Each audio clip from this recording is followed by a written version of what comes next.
দ্বিতীয় অধ্যায়ের এই 16 নম্বর শ্লোকে বর্ণনা করা হচ্ছে এখন যে যে সমস্ত ব্যক্তি এই যজ্ঞ করে না বা যজ্ঞ চক্র যাদের নাই, যজ্ঞবিহীন যে সমস্ত ব্যক্তি তাদের কি অবস্থা হয়।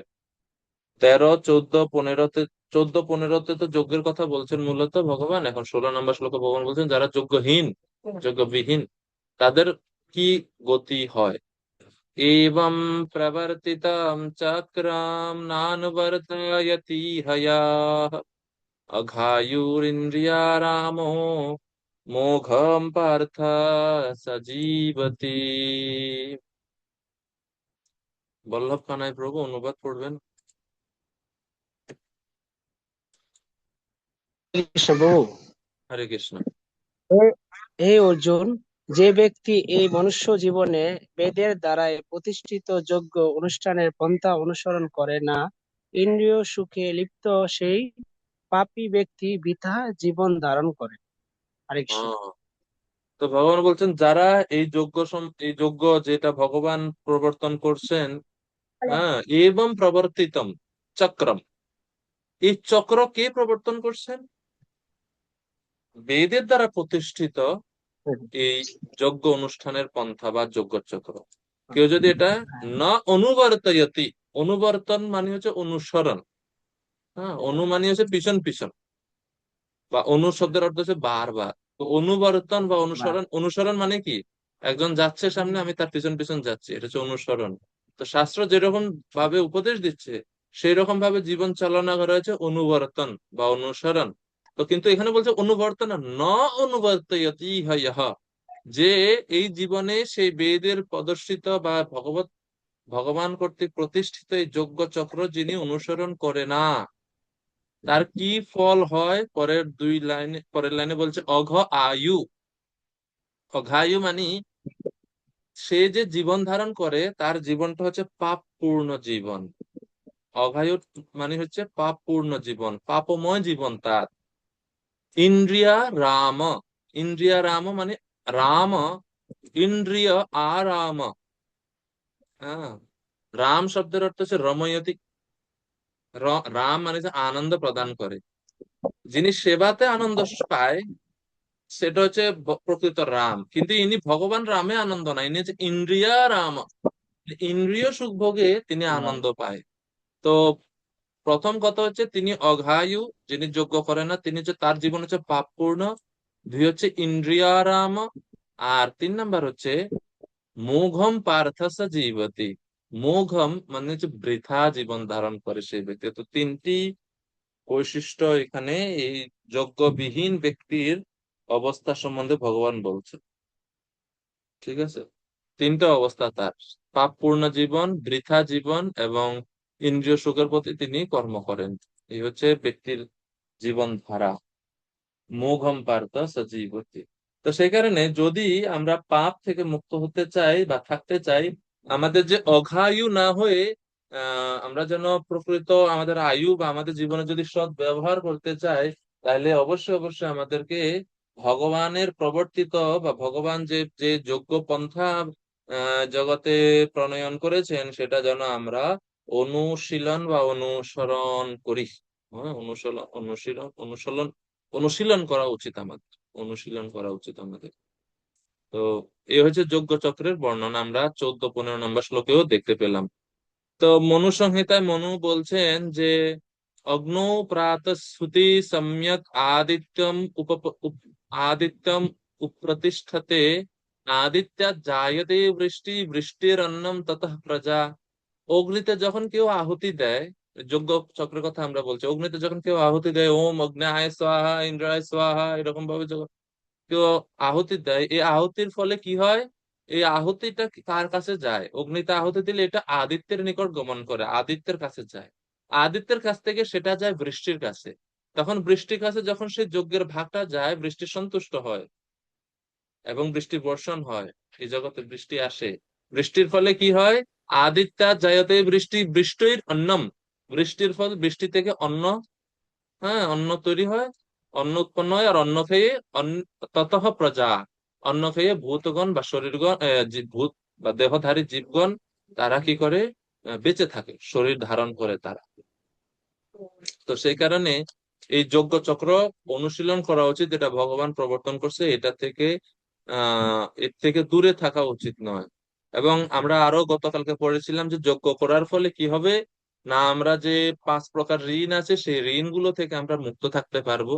আমরা ঋণের কথাও আমরা গত ক্লাসগুলোতে পড়েছি, মনে আছে 5 প্রকার পাপ কর্ম কোনটা কোনটা মানুষ করে থাকে, কোন 5টা পাপ গৃহস্থরা করে থাকে অনিচ্ছা সত্ত্বেও, কার মনে আছে?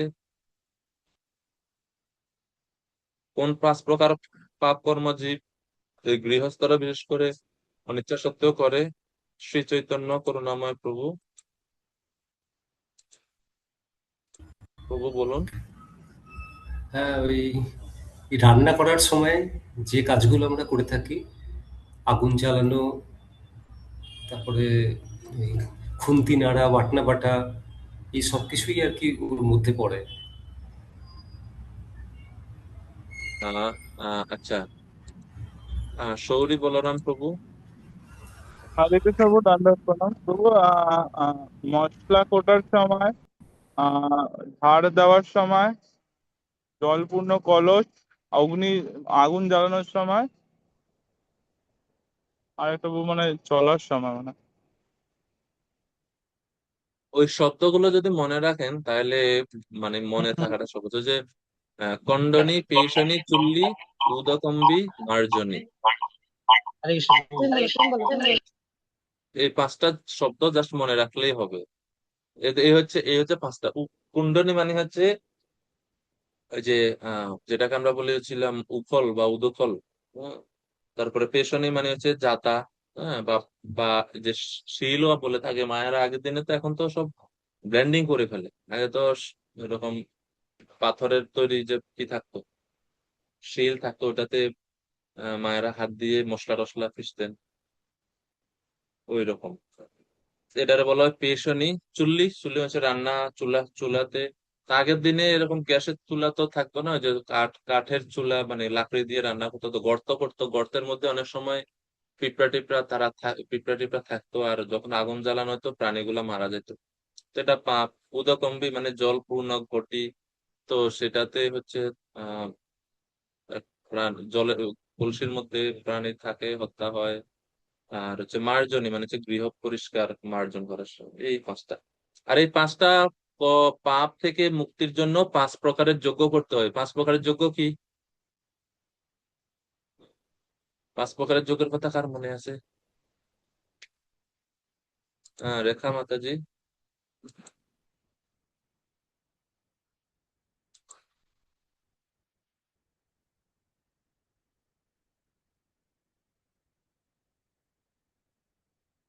মাইক অন করুন।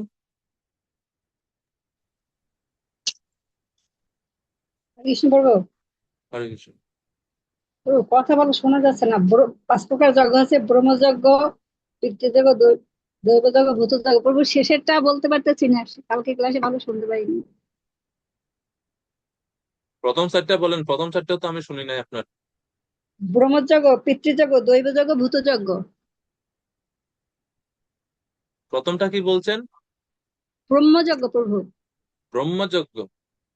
আচ্ছা, ব্রহ্মযজ্ঞ, তারপরে দৈবযজ্ঞ দৈবযজ্ঞ, ও তারপরে প্রীতি প্রীতি পিতৃযজ্ঞ, পিতৃযজ্ঞ, দৈবযজ্ঞ, পিতৃযজ্ঞ, ভূতযজ্ঞ আছে, দৈবযজ্ঞ,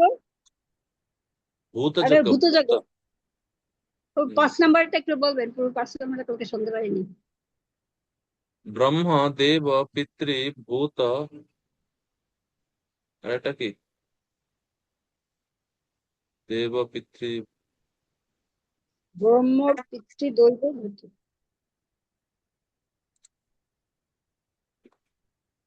আচ্ছা, পরে বলি আমি এখন, আমার তো মনে নেই এখন। কারো মনে আছে 5 প্রকার যজ্ঞ কি কি ছিল গতকালকে? আচ্ছা, যাই হোক।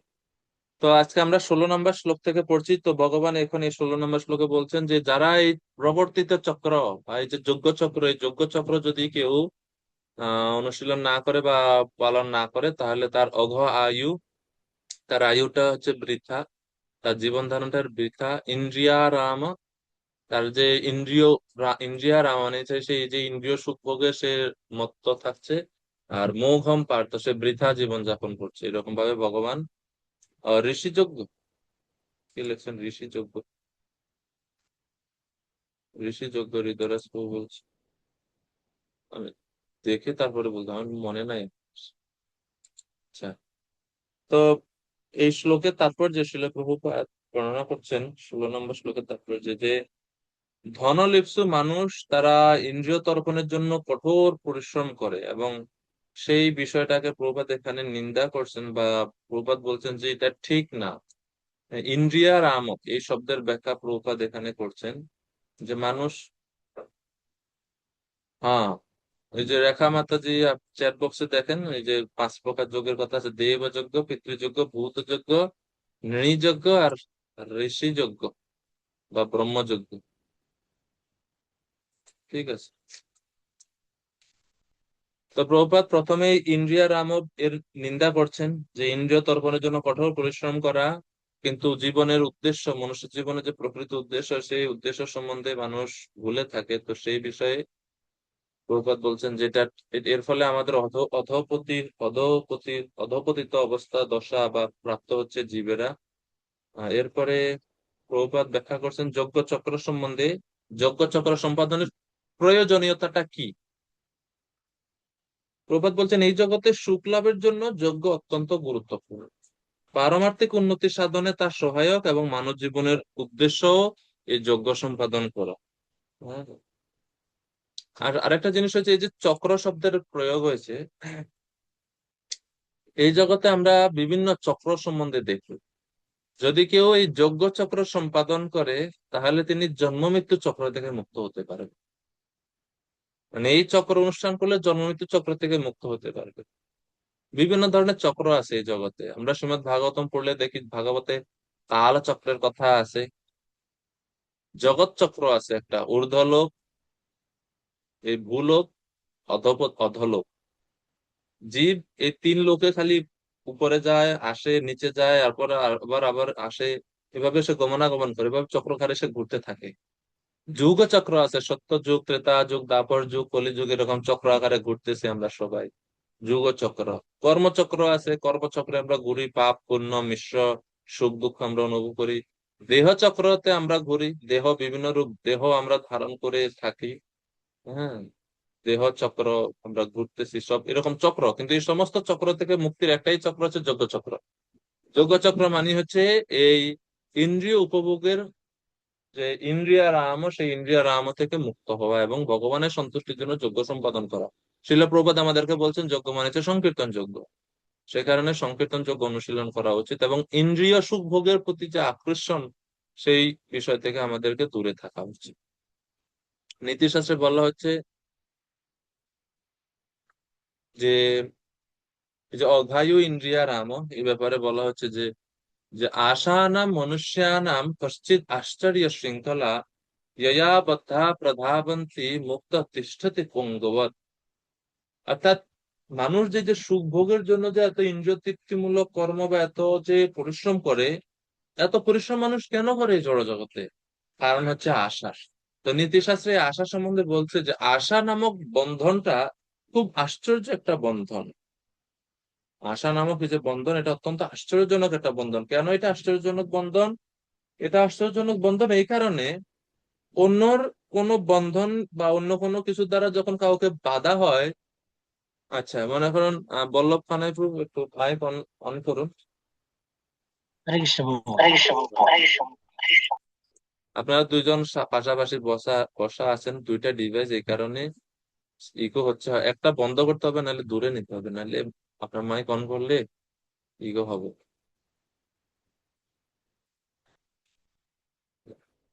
আচ্ছা, আমরা সৌরভ প্রভু একটু মাইক অন করুন, সৌরভ প্রভু। হরে কৃষ্ণ। আমার কথা শুনতে পাচ্ছেন প্রভু? হ্যাঁ প্রভু, শুনতে পাচ্ছি। আচ্ছা, আমি আপনার কথা শুনতে পাচ্ছি। তো কেউ যদি আপনাকে হাত পা খুব ভালো করে টাইট করে বেঁধে রাখে, আপনি কি দৌড়াদৌড়ি করতে পারবেন? মানে কেউ বাঁধবে না, হ্যাঁ, আমি এমনি বলছি যে কেউ যদি মনে করেন আপনার হাত পা খুব টাইট করে বেঁধে রাখে, আপনি দৌড়াদৌড়ি করতে পারবেন? আর না, নড়াচড়া করতে পারবেন? না পারবো না। না, কেন পারবেন না? হাত পা বাধা বাঁধা হবে। বলছে এই জড়জগতে যখন আমরা কাউরে রশি দিয়ে বাঁধি, বাঁধার ফলে কি হয়, ব্যক্তি স্থির থাকে, নড়াচড়া করতে পারে না, তাই না? কিন্তু এই নীতিশাস্ত্রে বলা হচ্ছে যে এই আশা, আশা নামক রজ্জু বা রশি দ্বারা যখন কারো কেউ বাধাগ্রস্ত হয় বা কেউ বদ্ধদশা প্রাপ্ত হয়, কিসের দ্বারা? আশা নামক রজ্জু দ্বারা। আশা নাম মনুষ্যানাম কশ্চিৎ আশ্চর্য শৃঙ্খলা। এটা একটা আশ্চর্য বন্ধন, এটার দ্বারা যখন কাউকে বাধা হয় তখন কি হয় জানেন? এই আশা নামক রশি দ্বারা যখন কেউ বদ্ধ দশা প্রাপ্ত হয় তখন সে ইয়া বদ্ধা প্রধাবন্তি। এই আশা নামক রজ্জু দ্বারা বাধা হলে ব্যক্তি ধাবিত হয় আরো বেশি। বুঝতে পারছেন সৌরভ প্রভু? যে মনে করেন কারো মনের মধ্যে খুব আশা আছে বিষয় সুখ ভোগের জন্য, তখন ব্যক্তি কি স্থির থাকবে না ছোটাছুটি করবে, পরিশ্রম করবে? তো এই আশা বলতে কি এখানে কামনা বাসনা বা অবশ্যই এটাকে বোঝানো? অবশ্যই অবশ্যই ভক্তির আশা না, কামনা বাসনাকে বোঝানো হচ্ছে। তো এটা যদি থাকে তখন ব্যক্তি কি স্থির থাকবে না ছোটাছুটি করবে, দৌড়াদৌড়ি করবে, পরিশ্রম করবে? তখন সে এই তার যে যে বিষয়ের প্রতি কামনা বাসনা আছে ওইটা লাভ করার জন্য সে পরিশ্রম করবে। আচ্ছা, কিন্তু আমরা একটু আগে বলছিলাম যে যদি কোনো রশি দ্বারা কেউ আবদ্ধ থাকে তাহলে সে কি করে, ছোটাছুটি করে নাকি স্থির থাকে? স্থির থাকে। স্থির থাকে। কিন্তু আশা নামক রশি বা রজ্জু দ্বারা যদি কেউ আবদ্ধ থাকে তখন তার কি গতি হয়? সে আরো বেশি ছোটাছুটি করে। আর যখন কেউ আশা নামক রশি বা রজ্জু দ্বারা বা রশি থেকে যদি কেউ মুক্ত হয়ে যায় তখন তার কি হয়? ব্যক্তি তখন স্থির থাকে। মুক্ত তিষ্ঠতি পঙ্গুবৎ, কারণ তার মনের মধ্যে কোনো আশা নাই। যেহেতু কোনো আশা বা সুখভোগের কোনো তাড়না নাই তার মনের মধ্যে, সেজন্য ব্যক্তি স্থির থাকে। ঠিক আছে? তো এই জন্য এই আশা নামক যে বন্ধন, সেই বন্ধন থেকে বা এই যে ইন্দ্রিয়া রাম যেটা এই শ্লোকে বলা হয়েছে তার থেকে আমাদেরকে মুক্ত থাকতে হলে আমাদেরকে এই যজ্ঞ চক্র করতে হবে। যজ্ঞ চক্র কি? যজ্ঞ চক্র হচ্ছে হরে কৃষ্ণ মহামন্ত্র জপ করা। এটাকে চক্র বলা হয় এই কারণে, চক্র যেরকম আমাদেরকে, যেরকম সুদর্শন চক্র ভগবানের ভক্তদেরকে বিভিন্ন বিপদ থেকে রক্ষা করে, তদ্রূপ ভাবে ভগবানের যে দিব্য নাম হরে কৃষ্ণ মহামন্ত্র, এই হরে কৃষ্ণ মহামন্ত্র জপ করার ফলে আমরা মায়ার হাত থেকে রক্ষা করতে পারি। তাহলে এটাও একটা চক্রের মতো কাজ করছে না সৌরভ প্রভু? হ্যাঁ। চক্রের মতো কাজ করছে, এই জন্য এটাকে বলা হচ্ছে যজ্ঞ চক্র, অর্থাৎ ভগবানের নাম চক্র। অথবা আমরা যদি যজ্ঞ চক্র থেকে এই এই সংসার চক্র থেকে যদি আমরা মুক্ত হতে চাই তাহলে আমাদেরকে ভক্তি চক্রের আশ্রয় গ্রহণ করতে হবে। ভক্তি চক্র মানে কি জানেন? সৌরভ প্রভু ভক্তি চক্র মানে কি তা বুঝে জানেন? এই আমরা যে ভক্তিমূলক এই ভগবানের সেবায় অংশগ্রহণ করি। হ্যাঁ, ভগবানের সেবায় অংশগ্রহণ করি। এটাকে চক্র কেন বললাম? মানে ভক্তি সহকারে ভগবানের সন্তুষ্টি বিধানের জন্য যে সমস্ত সেবাগুলা করে। ভক্তির এই অঙ্গগুলো কি কি একবারে শ্রদ্ধা থেকে শুরু করে, শ্রদ্ধা থেকে শুরু করে শ্রদ্ধা সাধু সঙ্গ, এটা পারেন আপনি? শ্রদ্ধা, সাধু সঙ্গ, ভজন ক্রিয়া, অনর্থ নিবৃত্তি, নিষ্ঠা, রুচি, আসক্তি, ভাব এবং সর্বশ্রেষ্ঠ হচ্ছে প্রেম। এই 9টা স্তরের কথা জানা নাই? এগুলো একটু শিখবেন, এই 9টা স্তর। তো এইভাবে ভক্তির ফলে আমরা ধীরে ধীরে ধীরে ধীরে অগ্রগতি লাভ করতে পারি বা আমরা উন্নত স্তর বা উন্নতি আমরা লাভ করতে পারি। সেজন্য এটাকে বলেছে ভক্তি চক্র। হ্যাঁ, তো ভক্তি অনুশীলনের ফলে বা এই যে ভক্তির আশ্রয় গ্রহণের ফলে আমরা এই সংসার বন্ধন থেকে আমরা মুক্ত থাকতে পারবো। তো এই জন্য এটাকে বলা হচ্ছে যজ্ঞ চক্র। এবং প্রবর্তিতম চক্রম নানুবর্তয়তি হয়া অঘায়ু ইন্দ্রিয়ারাম মোঘম পার্থ স জীবতি। তো আমরা যদি আমাদের জীবনকে সার্থক করতে চাই তাহলে আমাদের অবশ্যই এই যজ্ঞ চক্র বা ভক্তি চক্রের আশ্রয় আমাদের গ্রহণ করতে হবে। ঠিক আছে?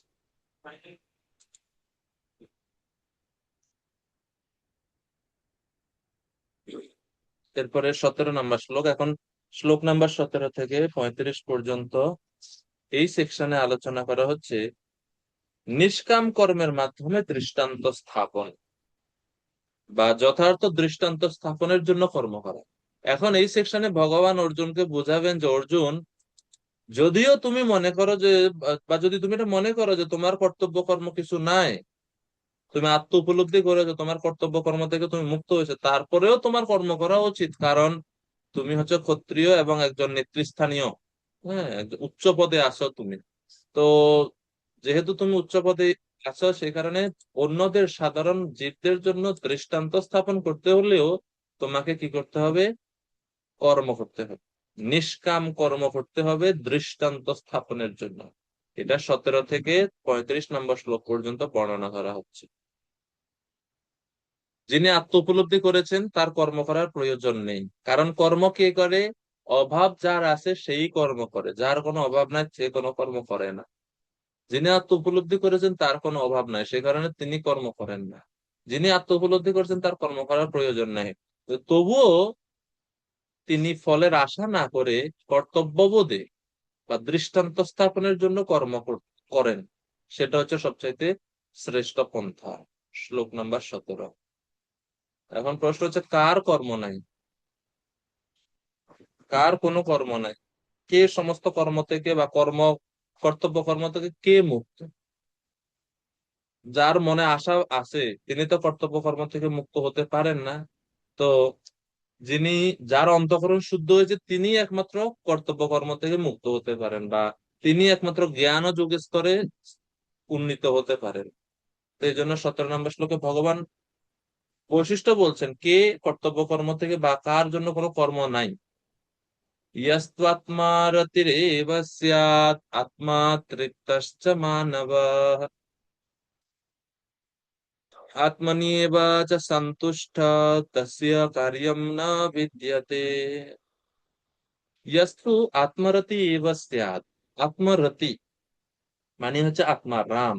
যে ব্যক্তি আত্মাতেই আনন্দ পায়, আত্মাতেই তৃপ্ত, আত্মতৃপ্তশ্চ, আত্মাতেই তৃপ্ত, এবং আত্মন্যেব চ সন্তুষ্ট, যিনি আত্মাতেই সম্পূর্ণ সন্তুষ্ট, তাস্য কার্যং না বিদ্যতে, তার কোনো কর্তব্য কর্ম নাই। তো এই যে স্তর তিনটি কথা বলা হচ্ছে যে আত্মাতেই প্রীত, আত্মাতেই তৃপ্ত, আত্মাতেই সন্তুষ্ট, তার কোনো কর্তব্য কর্ম নেই।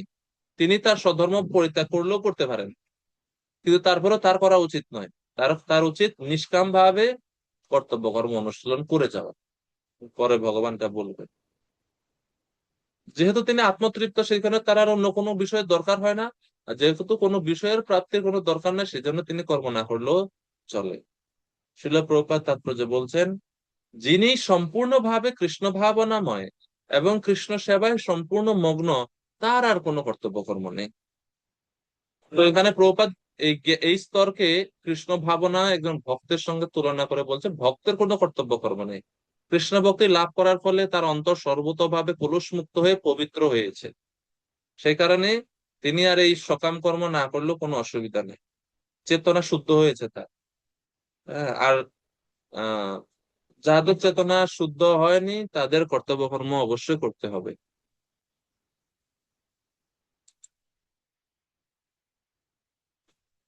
18 নম্বর শ্লোক।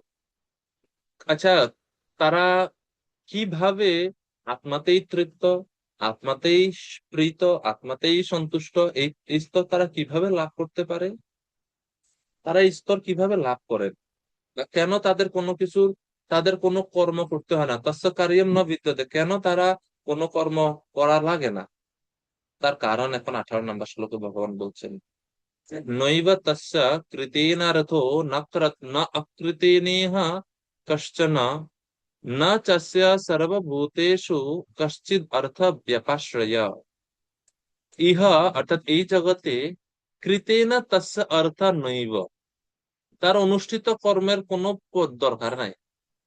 হ্যাঁ, এই জন্য বলছে যে নৈব তস্য কৃতেন অর্থ, এই জগতে কর্তব্য অনুষ্ঠানের কোনো প্রয়োজন নেই সেই ব্যক্তির। কোন ব্যক্তির? যিনি ওই যে 17 নম্বর শ্লোকে যার কথা বলেছে আত্মা আনন্দ অনুভব করেছেন যিনি, তার এই জগতে কর্তব্য কর্ম অনুষ্ঠানে কোনো প্রয়োজন নেই। নৈব তস্য কৃতেন অর্থ। আর কি? ন অকৃতেন ইহ কশ্চন, এই প্রকার কর্তব্য কর্ম না করারও কোনো কারণ নাই, অর্থাৎ তিনি যে কর্তব্য কর্ম করবেন না তারও কোনো কারণ নাই। ন চাষ সর্বভূতেষু কশ্চিৎ অর্থ ব্যবশ্রিত, তাকে অন্য কোনো প্রাণীর উপর নির্ভর করতে হয় না। যারা আত্মারাম, আত্মনিষ্ঠ, জ্ঞানী, তাদের অন্য কোনো প্রাণীর উপর নির্ভর করতে হয় না। আমরা অন্য প্রাণীর উপর নির্ভর করে বাঁচতে হয়, কেননা আমাদের অপূর্ণতা আছে সেই কারণে। কিন্তু যারা আত্মানন্দী, 18 নম্বর শ্লোকে যাদের কথা বলেছে, যারা হচ্ছে আত্মানন্দী, তাদের অন্য কারোর উপর নির্ভরও করতে হয় না। ঠিক আছে।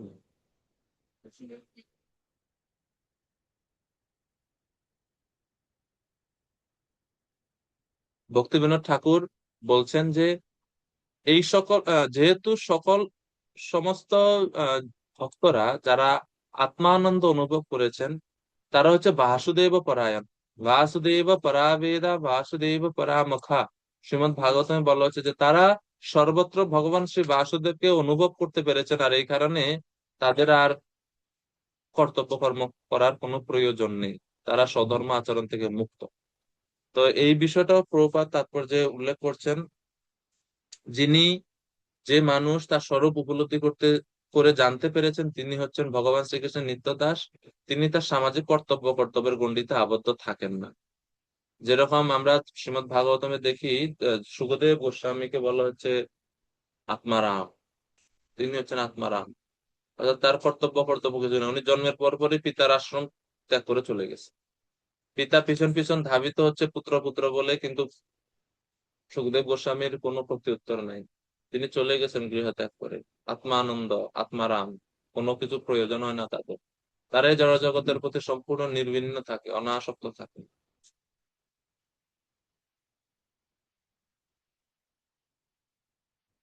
আর যেহেতু তিনি আত্মানন্দ অনুভব করে আত্মারাম, সেই কারণে তিনি সমস্ত কর্তব্য থেকে মুক্ত। এই আত্মানন্দ বা আত্মারাম স্তরে ভক্তরা বা কোনো ব্যক্তি দুই ভাবে যেতে পারে। এক হচ্ছে নিষ্কাম কর্ম করতে করতে করতে করতে যখন জ্ঞান স্তরে যায় তখন, আর দ্বিতীয় হচ্ছে যখন কেউ ভক্তি যোগে যুক্ত হয় তখন।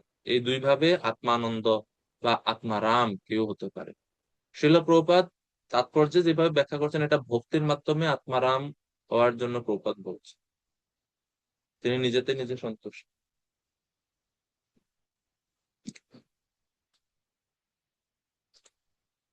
এরপরে 19 নম্বর শ্লোক। 19 নম্বর শ্লোকে এখন, যেহেতু যারা আত্মরতি জ্ঞানী তাদের কর্ম করার দরকার নাই, এবং তাদের কর্ম করার অপ্রয়োজন বা তা কর্ম ত্যাগ করারও কোনো প্রয়োজন নাই। আর হে অর্জুন, যেহেতু তুমি জ্ঞানী নয়, তুমি তো জ্ঞানী নও, তুমি তো সেই জ্ঞানযোগের স্তরে স্থিত না, তোমার মধ্যে কামনা বাসনা আছে, সেই কারণে যারা জ্ঞানী তারা কর্মবাদ দিতে পারে।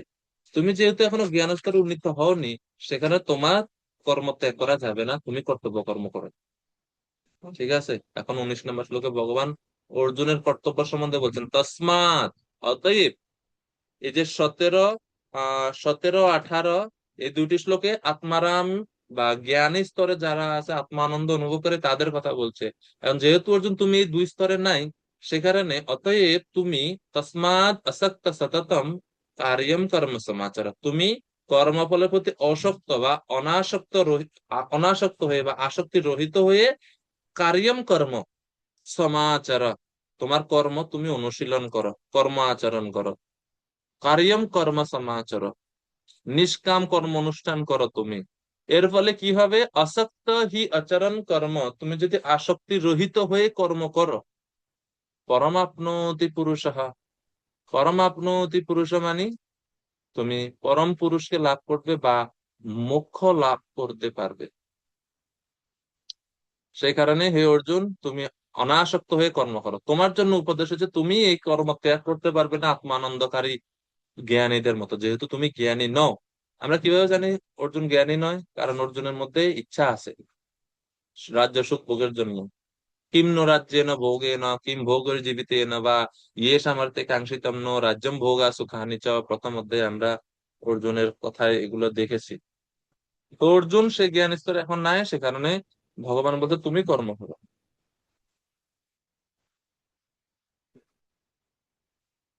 ফলাকাঙ্ক্ষা শূন্য হয়ে ভগবানের সন্তুষ্টি বিধানের জন্য কর্ম করো, তার ফলে চিত্ত শুদ্ধ হবে, তত্ত্ব জ্ঞান লাভ করবে, এবং এইভাবে তুমি পরম তত্ত্ব পরমেশ্বর ভগবানকে অন্তিমে লাভ করতে পারবে।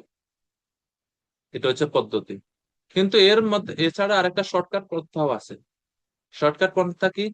যদৃচ্ছা ক্রমে বা সৌভাগ্যক্রমে কেউ যদি শুদ্ধ ভক্তদের কৃপা লাভ করে, শুদ্ধ ভক্তদের শ্রীমুখ থেকে যদি ভগবানের শুদ্ধ হরি কথা শ্রবণ করতে পারে, সেই শ্রবণ কীর্তন থেকেও তার কিন্তু হৃদয়ে প্রেম ভক্তির উদয় হয়, এবং সে ভগবানকে লাভ করতে পারে।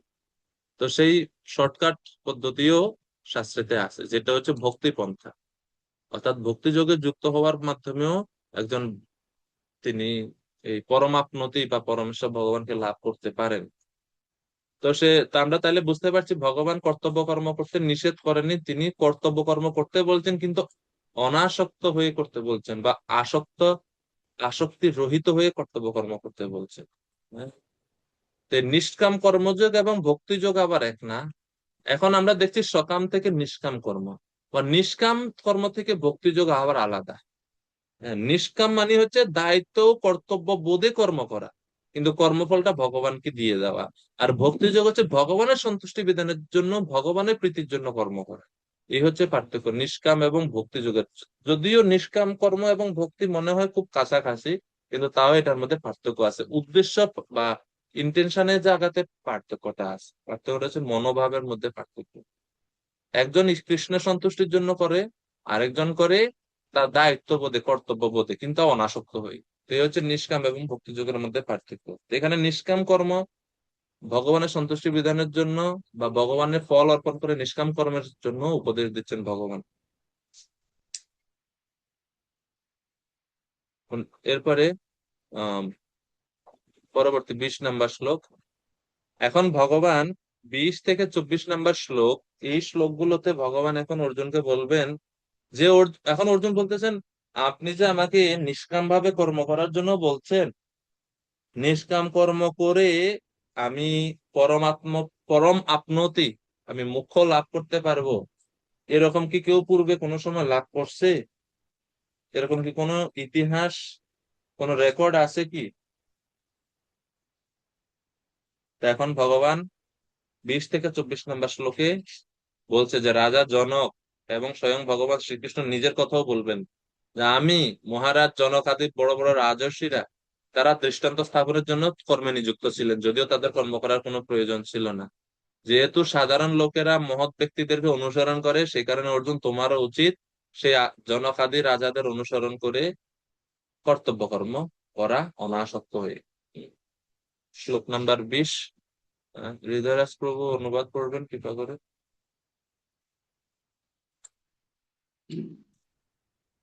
শ্লোক নম্বর 20 এর অনুবাদ। হে জনক, জনকাদি রাজারাও কর্মের দ্বারাই সংসিদ্ধি প্রাপ্ত হয়েছিলেন, অতএব জনসাধারণকে শিক্ষা দেওয়ার জন্যই তোমার কর্ম করা উচিত। কর্তব্য কর্ম সম্পাদনের মাধ্যমে পূর্ণতা লাভ করেছেন এরকম একজন রাজর্ষির উদাহরণ ভগবান দিচ্ছেন, তিনি হচ্ছেন মহারাজ জনক। তিনি কেবল তার কর্তব্য সম্পাদনের মাধ্যমে জীবনে পূর্ণতা লাভ করেছেন। এরকম আরেকজন রাজার নাম, আরো এরকম কোন রাজার নাম আছে যিনি কোন রাজা রাজর্ষি তিনি কর্তব্য সম্পাদন করে পরম আপনতি বা ভগবানের জীবনের পূর্ণতা লাভ করেছেন, ভগবানের সন্তুষ্টি বিধান করেছেন, এরকম কোন রাজার নাম বলতে পারবেন আপনারা? এখানে তো ভগবান জনকের কথা বলছেন। এরকম আর কোন রাজাদের নাম আছে যারা কর্তব্য কর্ম করেও ভগবানের সন্তুষ্টি বিধান করতে পেরেছেন? সৌরি বলরাম প্রভু। হরে কৃষ্ণ প্রভু, অম্বরীশ মহারাজ। অম্বরীশ মহারাজ তো পুরো ভক্ত। হ্যাঁ ঠিক আছে, অম্বরীশ মহারাজ। আর কেউ? পৃথু মহারাজ। পৃথু মহারাজ, কারেক্ট। এই নামের জন্য আমি অপেক্ষা করতেছি। শ্রীমদ ভাগবতমে পৃথু মহারাজের দৃষ্টান্তটা দেওয়া হচ্ছে এই বিশেষ পরিপ্রেক্ষিতে যে তিনি তার স্বধর্ম আচরণ করে ভগবানের সন্তুষ্টি বিধান করেছিলেন। স্বধর্ম আচরণ করে, স্বধর্ম আচরণ কি? যে রাজ্য পরিপালন পরিপোষণ করে। এই কারণে পৃথু মহারাজকে শ্রীমদ ভাগবতমে বলা হয় আদি রাজা। ভাগবতমে ওনাকে আদি রাজা বলা হয়। তো পৃথু মহারাজ হচ্ছেন আরেকটা দৃষ্টান্ত রাজা জনকের মতো। জনসাধারণ শিক্ষা দেওয়ার জন্য তারা কর্ম করে।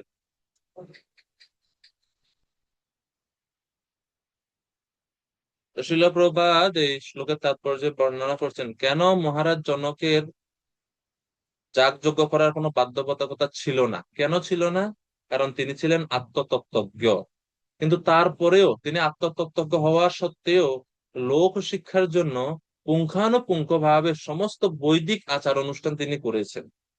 এমনকি খালি পৃথু না, মহারাজ ভরতের কথাও যদি আমরা দেখি শ্রীমদ্ ভাগবতমে, তিনিও বিভিন্ন তার যে রাজ্যে যে তার দায়িত্ব, সেই দায়িত্ব বা বিভিন্ন কর্তব্যকর্ম তিনি অনুশীলন করেছেন শুধুমাত্র প্রজাদের শিক্ষা দেওয়ার জন্য, দৃষ্টান্ত স্থাপনের জন্য।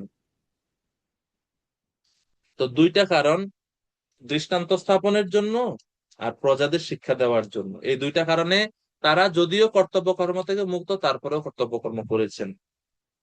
আরেকটা উদাহরণ হচ্ছেন ভগবান শ্রীকৃষ্ণ নিজে।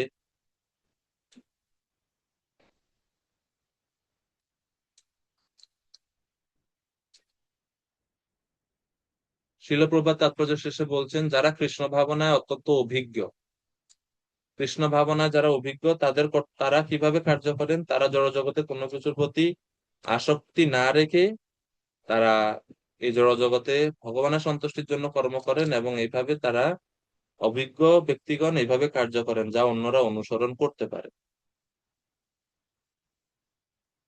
তাৎপর্য শেষে প্রভুপাদ এটা বলছেন অভিজ্ঞ কৃষ্ণ ভক্ত এমন ভাবে কর্ম করেন যাতে সকলে তার অনুগামী হয়ে ভগবত ভক্তি লাভ করতে পারে। সেই কথা পরবর্তী শ্লোকে বলা হয়েছে, শ্লোক নাম্বার 21। বিখ্যাত শ্লোক ভগবত গীতার,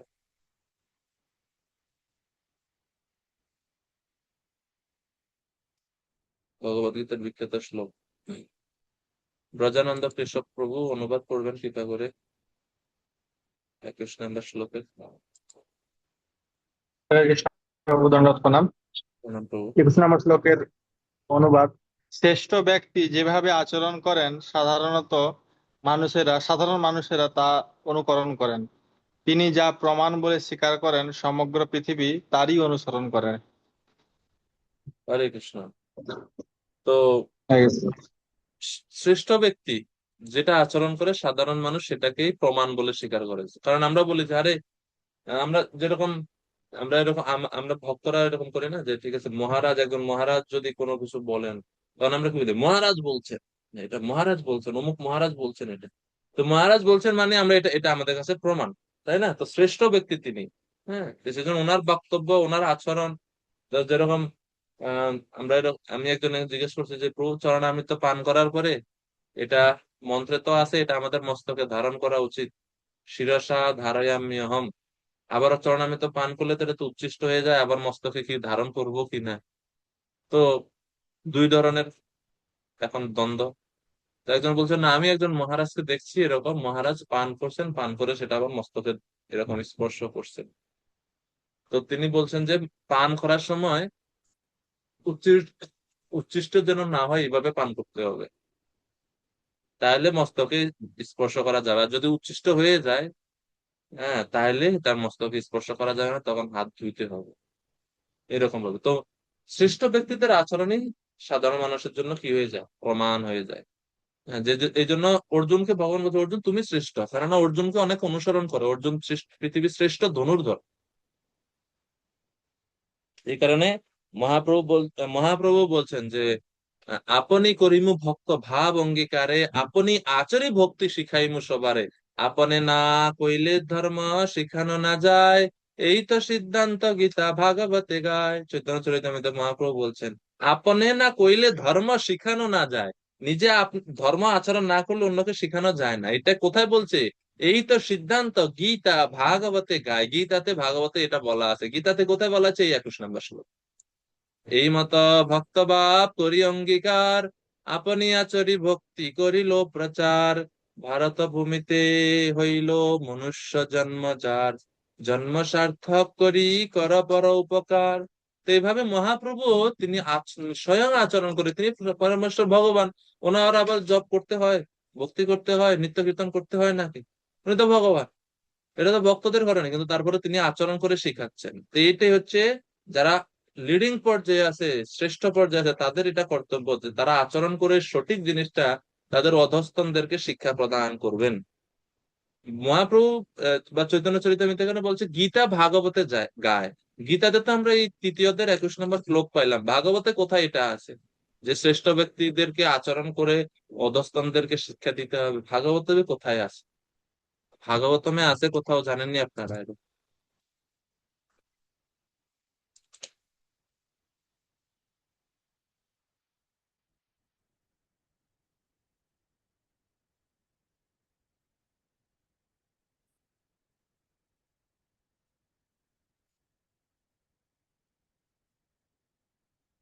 জানেন কেউ? শ্রীমদ্ ভাগবতমে এই শ্লোকের মতন অনুরূপ শ্লোক আছে। শ্রীমদ্ ভাগবতমের ষষ্ঠ স্কন্ধে দ্বিতীয় অধ্যায়ে 4 নম্বর শ্লোক, 6-2-4। শ্লোকটা হচ্ছে এটা, ইয়দ ইয়দ আচরতি শ্রেয়ান ইতরস্তৎ ইহতে সা ইয়ৎ প্রমাণম কুরুতে লোকস্তদ অনুবর্ততে। পুরা গীতারই শ্লোক, আপনারা বলবেন ও এটা কপি পেস্ট করে ওখানে দিয়ে দিছে। একটু পার্থক্য আছে প্রথম লাইনের শেষ দিকে, অর্থ একই। 6-2-4 শ্রীমদ্ ভাগবতমে। তো এই জন্য চৈতন্য চরিতামৃতে বলছে গীতা ভাগবতে গায়। গীতাতে এবং ভাগবতমে এইরকম শ্লোক আছে, ঠিক আছে? এটা খুঁজে, ওই একটা না, ভাগবতমে আরো শ্লোক আছে। 6-2-4 তো অর্থাৎ যেটা বললাম, ইয়দ ইয়দ আচরতি শ্রেয়ান ইতরস্তৎ ইহতে সা ইয়ৎ প্রমাণম কুরুতে লোকস্তদ অনুবর্ততে। এটা ছাড়াও পঞ্চম স্কন্ধে 4th অধ্যায়ে 14 নম্বর শ্লোক, 5-4-14, 5-4-14 এখানে আছে, এই একই অর্থযুক্ত শ্লোক আছে। ইয়ৎ ইয়ৎ শীর্ষান আচরিতম তৎ তৎ অনুবর্ততে লোকঃ। ইয়ৎ ইয়ৎ শীর্ষান আচরিতম, শীর্ষান যারা শীর্ষস্থানে আছে বা শ্রেষ্ঠ স্থানে আছে, তাদের যা আচরণ তা সাধারণ লোকে কি করে? অনুসরণ করে থাকে। 6 না, এটা হচ্ছে 5-4-14। এছাড়াও এছাড়াও 2-8-25 শ্রীমদ্ ভাগবতমেও একই অর্থযুক্ত শ্লোক আছে। 2-8-25 দ্বিতীয় স্কন্ধের অষ্টম অধ্যায়ের 25 নম্বর শ্লোকে 25 নম্বর শ্লোক, অপরে চা অনুতিষ্ঠন্তি পূর্বেষাম পূর্বজৈ কৃতম। পূর্বতন আচার্যরা, পূর্বের মহান ব্যক্তিরা যেরকম আচরণ করেছেন সেই রকম আচরণ অনুসরণ করে পরবর্তীতে। তো এই জন্য আমরা ভক্তি জীবনে আমরা দেখি যে মহাজন ইয়েনা গতঃ পন্থা, মহাজনদের পদাঙ্ক অনুসরণ করতে হবে। মহাজনরা হচ্ছে শ্রেষ্ঠ ব্যক্তি। ইয়দ ইয়দ আচরতি শ্রেষ্ঠ, শ্রেষ্ঠ কারা ভক্তিতে? যারা শ্রেষ্ঠ তাদেরকে শাস্ত্রে মহাজন বলা হচ্ছে, 12 জন মহাজনের কথা আছে। তো এই জন্য তাদেরকে অনুসরণ করতে শাস্ত্রের নির্দেশ দিচ্ছে। তো কয়টা শ্লোক দেখলাম আমরা? পার্থ গোবিন্দপু, কতটা শ্লোক হলো ভাগবতমের একই অর্থযুক্ত শ্লোক? আর কৃষ্ণ 6-2-14। মোট কয়টা শ্লোকের কথা বললাম? 6-2-14, আর আর কোনটা কোনটা আছে? আর একটা 5-এর একটা বলে দিন। 5-এর 5 আর একটা কি কি বলে মনে রাখতে পারি। মনে রাখা তো পুরো সম্ভব না, এটার জন্য তো লিখতে হবে, না লিখতে তো মনে রাখা সম্ভব না গো প্রভু। রেখা মাতাজি, তো 3টে শ্লোকের কথা বলছেন। কি কি নাম্বার ষষ্ঠ বলেন? স্কন্ধের ষষ্ঠ স্কন্ধের দ্বিতীয় অধ্যায়ের 4 নং শ্লোক, পঞ্চম হ্যাঁ, স্কন্ধের চতুর্থ অধ্যায়ের 14 নং শ্লোক, আর দ্বিতীয় স্কন্ধের অষ্টম অধ্যায়ের 25 নং শ্লোক। 25 নম্বর শ্লোক। আর একটা শ্লোক আছে তৃতীয় স্কন্ধের 16 অধ্যায় 23 নম্বর শ্লোক, 3-16-23। 3, 16, লোক 23। অগৃষ্যৎ ঋষভস্য হি তৎ প্রমাণম। ঋষভ শব্দের অর্থ হচ্ছে যারা শ্রেষ্ঠ ব্যক্তি, তাদের যা আচরণ তাই সাধারণ লোক প্রমাণ বলে স্বীকার করে। 3-16-23, 3-16-23 এই 4টা শ্লোক ভাগবত থেকে আমরা সাদৃশ্যপূর্ণ শ্লোক দেখতে পাচ্ছি এখানে।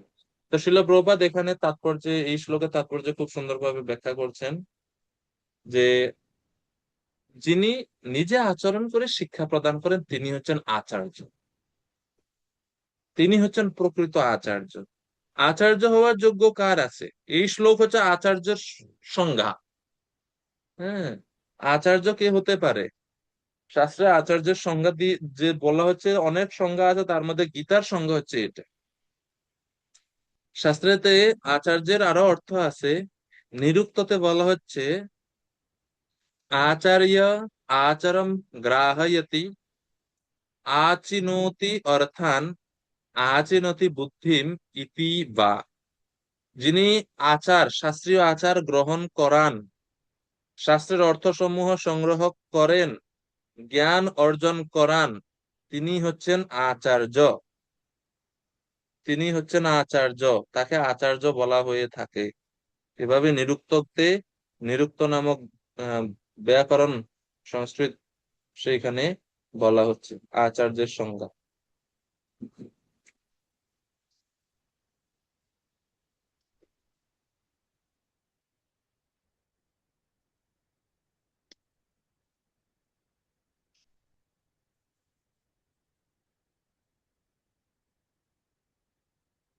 আচার্য সংজ্ঞার আরেকটা সহজ সংজ্ঞা আছে। আহ 1 মিনিট, আমি একটু খুঁজে নিই। আচার্য শব্দের অর্থ এটাতে আছে আরেক সুন্দর করে।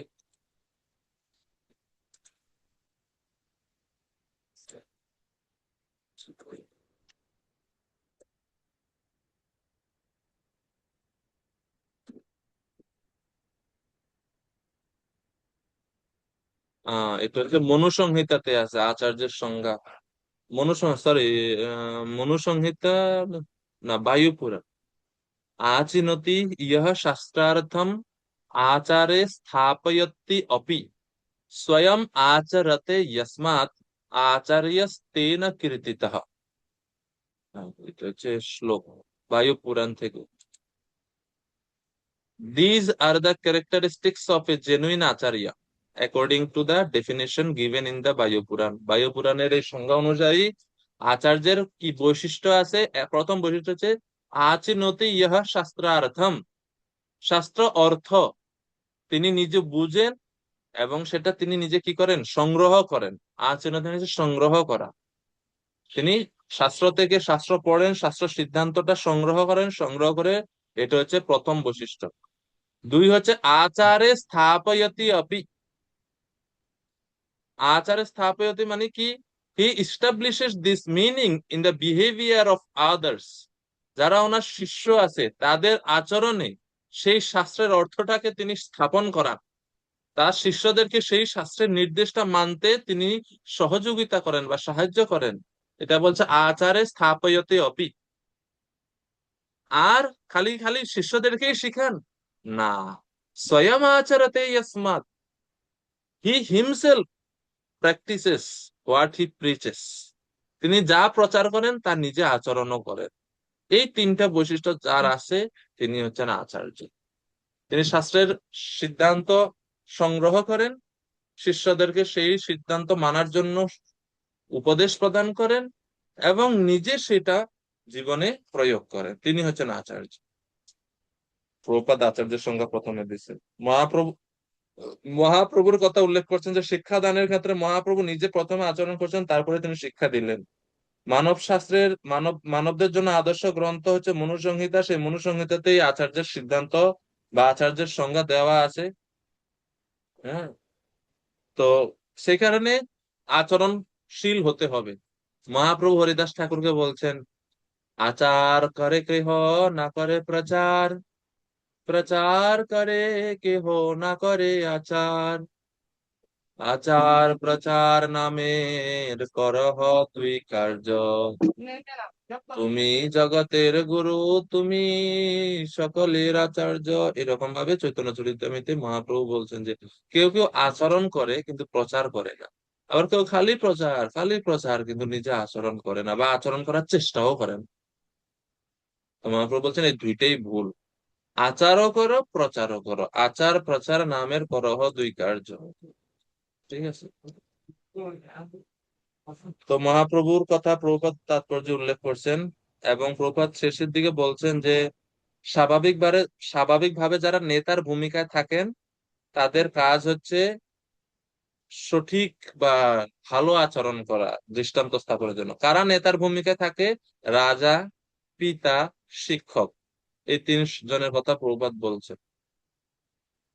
তো তাদের আচরণ খুব আদর্শ স্থানীয় হওয়া উচিত। এবং প্রভুপাদ শেষে বলছেন, আমরা যদি আমাদের ভক্তিতে উন্নতি করতে চাই, তাহলে আমাদের অবশ্যই মহাজনদের পদাঙ্ক অনুসরণ করতে হবে। এইভাবে এরপরে 23 নম্বর শ্লোক। 23 নম্বর শ্লোক। 22। ও 22 নম্বর, সরি, 21 পড়ছি, 22 নম্বর। এখন ভগবান বলছেন, হে অর্জুন, আমি তো জনক রাজার কথা বললাম তোমাকে, বা আমি বললাম যে শ্রেষ্ঠ ব্যক্তির আচরণ স্বভাব, আমি নিজেই পর্যন্ত কর্ম করছি। আমি ভগবান হওয়া সত্ত্বেও নিজেই আমি কর্ম করে দৃষ্টান্ত স্থাপন করছি। 22 নম্বর শ্লোকে বলছে, ন মে পার্থাস্তি কর্তব্যম ত্রিষু লোকেষু কিঞ্চন না অনবাপ্ত না অনবাপ্ত্যম অবাপ্তব্যম বর্তেবাত এব চ কর্মণি বর্তেব চ কর্মণি। বসন্ত লীলা মাতাজি অনুবাদ করবেন।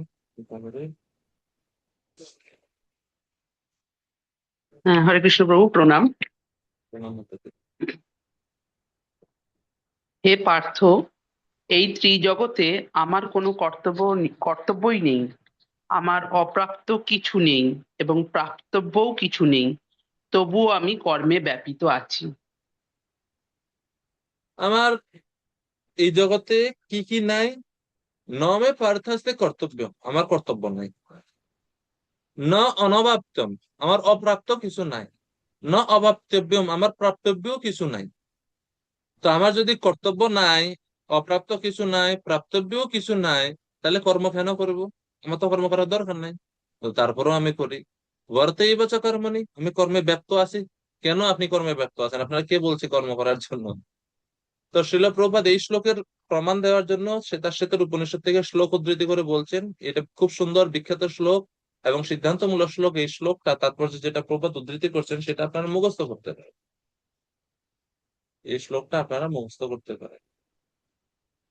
তমেশ্বরানাম পরমম মহেশ্বরম তম দেবতানাম পরমম চ দৈবতম পতিম পতীনাম পরমম পরস্তাৎ वेदामदेवं भुवने समिद्यं न तस्य कार्यं करणं च विद्यते न तत्समश्चाप्यधिकश्च दृश्यते परास्य शक्तिर्विविधैव श्रूयते स्वाभाविकी জ্ঞানবলক্রিয়া চ।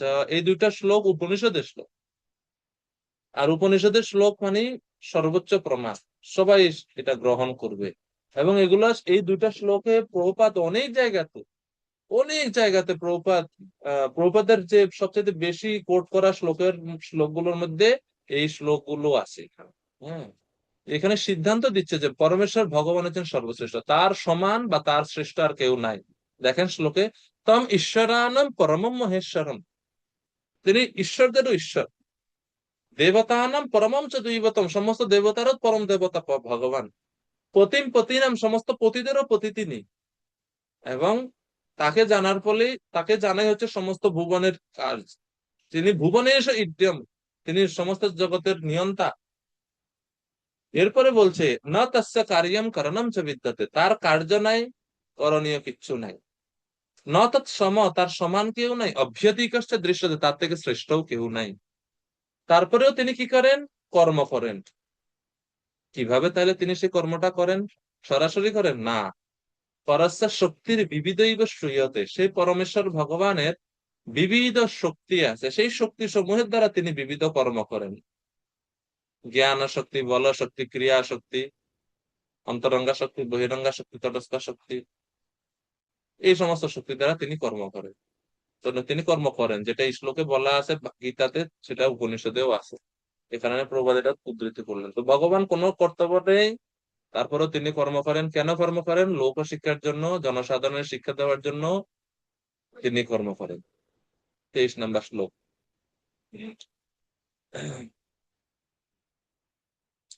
হুম। অমৃতচরণ গোপাল প্রভু অনুবাদ করবেন 30 নম্বর শ্লোকে। হরে কৃষ্ণ, দণ্ডবত প্রণাম করবেন। অনুবাদ করেন প্রভু।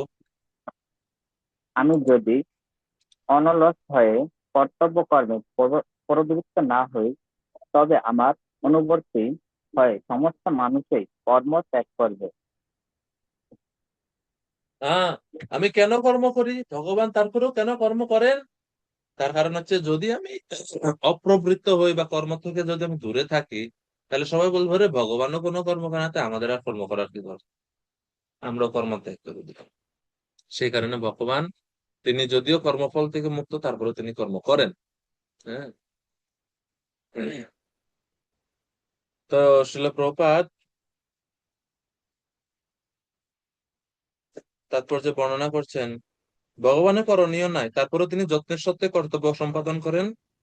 কি কি কারণে করেন ভগবান সেটা? দৃষ্টান্ত স্থাপনের জন্য, 2 সামাজিক শান্তি শৃঙ্খলা বজায় রাখার জন্য, 3 ধর্ম প্রতিষ্ঠার জন্য। এই সমস্ত কারণে ভগবান তিনি যদিও কর্ম থেকে মুক্ত, কর্তব্য কর্ম ওনার করা লাগে না, তো তারপরেও ভগবান করেন। কর্তব্য কর্ম থেকে মুক্ত থাকা সত্ত্বেও পরমেশ্বর ভগবান কর্ম করেন। এরপরে 24 নম্বর শ্লোক। যখন এভাবে আপনি কর্ম করেন, বা ভগবান বলছে আমি যদি কর্ম ত্যাগ করে দিই, আমি যদি কর্ম না করি, তাহলে কি হবে তখন? যদি আমি কর্ম না করতাম তাহলে কি হবে না, আমাকে অনুসরণ করে সবাই উৎসন্নে যাবে, উৎসন্নে যাবে, যেটাকে আমরা এক কথা বলতে পারি রাজার দোষে রাজ্য নষ্ট। এবং আপনাদের মনে আছে আমরা যখন প্রথম অধ্যায় পড়ছিলাম, সেখানে আমরা দেখলাম যে ভগবান শ্রীকৃষ্ণকে অর্জুন যুদ্ধ না করার জন্য বহুত যুক্তি দেখিয়েছিলেন। তার মধ্যে চতুর্থ যুক্তিটা মনে আছে কারো আপনাদের? অর্জুনের যুদ্ধ না করার চতুর্থ যুক্তি কি ছিল, কে বলতে পারবেন?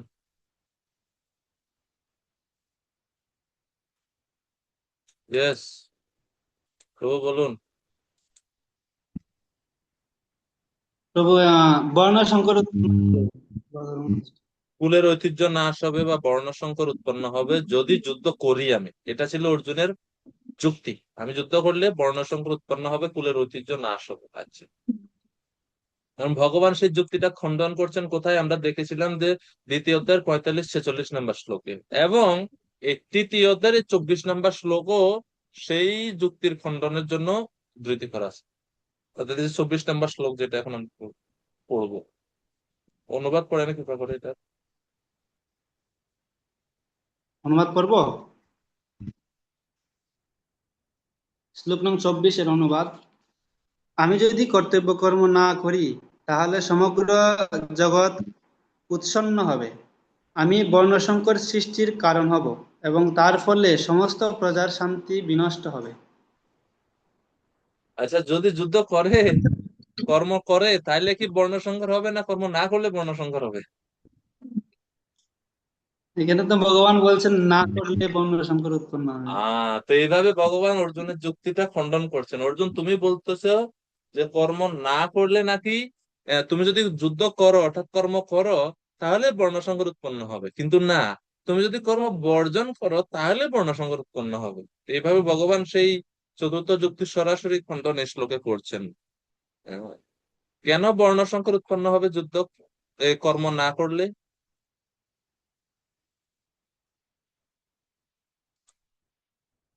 এটার কি কারণ? এটা তো আমারও প্রশ্ন। এটা আপনারও প্রশ্ন। কিভাবে? আচ্ছা, অর্জুনের যুক্তিটা কি ছিল যে যুদ্ধ করলে কেন, যুদ্ধ করলে কিভাবে বর্ণসংকর, যুদ্ধ বর্জন করলে কিভাবে, না যুদ্ধ করলে কেন বর্ণসংকর হবে, অর্জুনের যেটা যুক্তি ছিল সেটা মনে আসেনি আপনার? হ্যাঁ, কি কি কারণ ছিল একটু বলবেন? কারণটা এরকম বলেছিলেন যে যদি যুদ্ধ হয় তাহলে সমস্ত পুরুষ লোক মরে যাবে, তখন কুলে সমাজে শিক্ষা দেওয়ার কেউ থাকবে না, তখন কুলবধূরা দুষ্টা চরিত্র হয়ে যাবে, তখন বর্ণ বর্ণ সংকর উৎপন্ন হবে।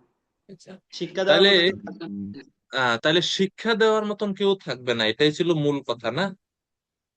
হ্যাঁ। আচ্ছা, এখন ভগবান শ্রীকৃষ্ণ এই শ্লোকে কি বলছেন? যদি আমি কর্ম না করি, তাহলে আমাকে অনুসরণ করে সবাই কি করবে? কর্ম বর্জন করবে। সবাই কর্ম বর্জন করবে, সমস্ত লোক তখন উৎসন্নে যাবে। অর্থাৎ অর্জুন যদি যুদ্ধক্ষেত্র পরিত্যাগ করে, যুদ্ধ না করে, যুদ্ধ পরিত্যাগ করে, যুদ্ধ পরিত্যাগ করলে কি হবে? সবাই বলবে ঠিক আছে, আমাদের যিনি শ্রেষ্ঠ ব্যক্তি অর্জুন, তিনি তো যুদ্ধ করেন নাই, তো আমরাও কেন যুদ্ধ করব? শুধু শুধু আমরাও যুদ্ধ করব না। তাইলে পরবর্তী প্রজন্ম কি অর্জুনের কাছ থেকে সঠিক শিক্ষা পাচ্ছেন বা পাবে? না, মানে এখানে যুদ্ধ করা বা কর্তব্য কর্ম করাটা এটা একটা মানে শিক্ষা দেওয়ার মতো অবশ্যই তো আচরণ। একটু আগে তো কি বললো যে শ্রেষ্ঠ ব্যক্তি যা আচরণ করে সাধারণ মানুষ তা অনুসরণ করে, আগে বলা হচ্ছে না এটা? তো আচ্ছা আমরা আচ্ছা। তো শিক্ষাটা সবসময় মুখেই বলা হয় না, মুখের শিক্ষার থেকে আচরণের মাধ্যমে শিক্ষাটা আরো বেশি অ্যাক্টিভ হয়। হ্যাঁ, আরো বেশি শক্তিশালী শিক্ষা প্রদান হয় যখন আচরণের মাধ্যমে কেউ শিক্ষা দেয়। সেটা আরো বেশি মানে আরো শক্তিশালী শিক্ষা প্রদান হয়ে থাকে তার দ্বারা। এখন বুঝতে পারছি। এখন অর্জুন যদি যুদ্ধ পরিত্যাগ করে, তাহলে সবাই বলে ধরে অর্জুন যুদ্ধ করছে না, আমাদের কি দরকার যুদ্ধ? রাজ্য যা হওয়ার হোক, আমরা বাস আমরা যুদ্ধ উত্তরে। তাইলে ক্ষত্রিয়ের যে পরম্পরা, যে কুলের ঐতিহ্য, সেটা কি থাকবে না নষ্ট হবে? ক্ষত্রিয় পরে শূদ্র হয়ে যাবে। তো এটা বর্ণসংকর হবে না? হ্যাঁ। তো এই জন্য ভগবান বলছে, যদি তুমি যুদ্ধ বর্জন করো তাহলে বর্ণসংকর উৎপন্ন হবে, আর যুদ্ধ করলে বর্ণসংকর হবে না। এইভাবে ভগবান উত্তর দিচ্ছে 24 নম্বর শ্লোক।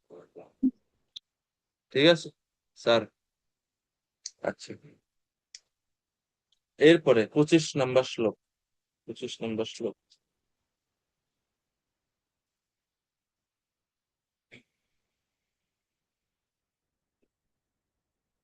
25 থেকে এখন 29 নম্বর পর্যন্ত।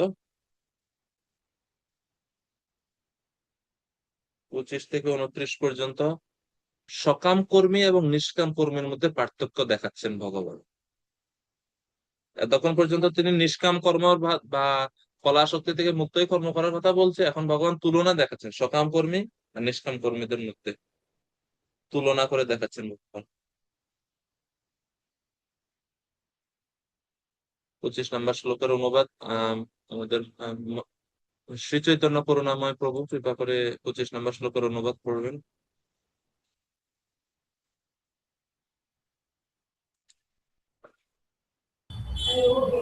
হরে কৃষ্ণ, দণ্ডবোধ প্রণাম। হে ভারত, অজ্ঞানীরা যেমন কর্মফলের প্রতি আসক্ত হয়ে তাদের কর্তব্য কর্ম করে, তেমনি জ্ঞানীরাও অনাসক্ত হয়ে মানুষকে সঠিক পথে পরিচালিত করার জন্য কর্ম করবেন। তার কর্মর উদ্দেশ্য কি? কে কেন কর্ম করে? হ্যাঁ, বলা হচ্ছে যে জ্ঞানী কর্ম করে লোক শিক্ষার জন্য, আর অজ্ঞানী যারা তারা কর্ম করে ফলের আকাঙ্ক্ষায় বা ফল প্রাপ্তির জন্য। তো এই হচ্ছে এই সকাম কর্মী এবং নিষ্কাম কর্মীদের পার্থক্য। সত্তা কর্মণি অবিদ্যাংস। অবিদ্যান, অবিদ্যা মানে যে যারা জ্ঞানী নয়, তারা কর্ম কেন করে? সত্তা, আসক্ত হয়ে। তারা হচ্ছে সকাম কর্মযোগী। আর যারা বিদ্বান, কুরিয়াম কুরিয়া কুরিয়াত বিদ্বান তথা আসক্ত, যারা জ্ঞানী তারা কর্ম করে অনাসক্ত হয়ে। এই হচ্ছে পার্থক্য সকাম এবং নিষ্কাম, এই দুইয়ের মধ্যে পার্থক্য। প্রভুপাদ বলছেন কৃষ্ণ ভাবনাম ভক্ত এবং কৃষ্ণ ভাবনাম বিমুখ অভক্তের মধ্যে পার্থক্য হচ্ছে তাদের মনোবৃত্তির মধ্যে। কাজ একই, খাওয়া দাওয়া ঘুম কর্ম কর্ম এক, ভক্ত অভক্তের কর্ম এক। ভক্ত যা যা কর্ম করে, অভক্ত প্রায় সেম কর্মই করে জীবন ধারণের জন্য। কিছু কিছু পার্থক্য তো থাকে, কিছু কিন্তু প্রায় সেম, প্রিন্সিপাল গুলো সেমই। তো পার্থক্যটা কোন জায়গায়? পার্থক্য হচ্ছে মনোভাবের মধ্যে পার্থক্য। প্রভাত প্রথমে এই কথা বলছেন। তা আমরাও কি করি এবং কেন করি, এই দুইটা বিষয় খুব খুব গুরুত্ব সহকারে আমাদের মাথায় থাকা উচিত। কেন করতেছি? কৃষ্ণের সন্তুষ্টির জন্য না নিজের জন্য? এই কেনটা খুব জানাটা খুব গুরুত্বপূর্ণ। কেন, কেন এর উত্তর জানা উচিত। 26 নম্বর শ্লোক। এখন ভগবান বলছেন যদিও জ্ঞানীরা কর্ম করে লোকশিক্ষার জন্য, অজ্ঞানীরা করে ফলাকাঙ্ক্ষায়, জ্ঞানবানদের উচিত অর্জুন যদি বলেন কৃপা করে অজ্ঞদের তত্ত্বজ্ঞান উপদেশ দেওয়াই যুক্তিসঙ্গত, তার উত্তরে ভগবান বলছেন না, যারা বিদ্বান তারা অজ্ঞান ব্যক্তিদের সাথে বা অজ্ঞানদেরকে তত্ত্বজ্ঞান উপদেশ তারা সরাসরি ভাবে দেন না। ন বুদ্ধি ভেদম জনয়েত অজ্ঞানাম কর্মসঙ্গিনাম যোষয়েত সর্বকর্মাণি বিদ্বান যুক্ত সমাচার। জ্ঞানবান ব্যক্তিরা কর্ম আসক্ত জ্ঞানহীন ব্যক্তিদের বুদ্ধি বিভ্রান্ত করবেন না, বরং তারা ভক্তিযুক্ত চিত্তে সমস্ত কর্ম অনুষ্ঠান করে জ্ঞানহীন ব্যক্তিদের কর্মে প্রবৃত্ত করবে। এখন এই শ্লোকটা একটু আমাদের একটু বোঝা উচিত যে যারা জ্ঞানী তারা জ্ঞানহীনদেরকে কর্ম আসক্তি থেকে মুক্ত করবেন না, ভগবান বলছেন। কেন করবেন না? করলে তো ভালো না? কর্মের মধ্যে আসক্ত হয়ে থাকা কি ভালো? কর্ম আসক্তি থেকে জীবদেরকে মুক্ত করার জন্য উপদেশ দেওয়া ঠিক কিনা? কেন ভগবান এখানে বলছেন যে তাদের বুদ্ধি বেদম, তাদের বিশ্বাস বা তাদের শ্রদ্ধাতে আঘাত করা উচিত নয়, তাদের বুদ্ধি ভেদ বা তাদের বুদ্ধি ভ্রষ্ট করা উচিত নয়, তাদেরকে কর্মতে যুক্ত রাখানো উচিত? কেন এটা ভগবান বললেন? কর্ম ত্যাগ করে তারা যদি জ্ঞানের স্তরে আসে তাহলে তো সেটা ভালো, উন্নত স্তরে আসলো।